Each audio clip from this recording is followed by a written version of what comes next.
السلام عليكم. ألف سلامة للكابتن محمود عبد المنعم كهربا الإصابة بكورونا.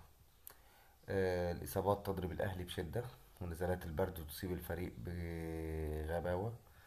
يعني برونو سافيو لسه راجع من يومين، محمود كهربا، علي لطفي. يعني مش عارفين هاني الحسود فيها عود يا جماعة.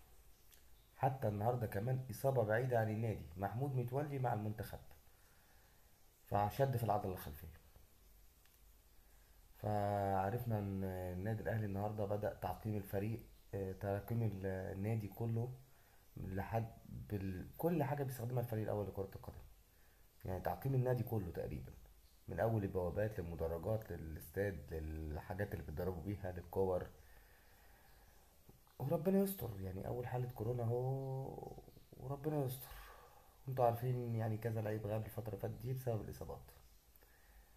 فألف سلامة عليك يا كهربا، ألف سلامة عليك يا كابتن محمود متولي، ألف سلامة للكابتن محمد عبد المنعم، ألف سلامة للكابتن رامي ربيعة، ألف سلامة لبرونو سافيو، والقائمة تطول. يعني مش عارفين نقول ايه. كويس انها جت في الفترة دي ما فيهاش اي لعب، يعني كورة. فالحمد لله يعني، نشكر ربنا عليه.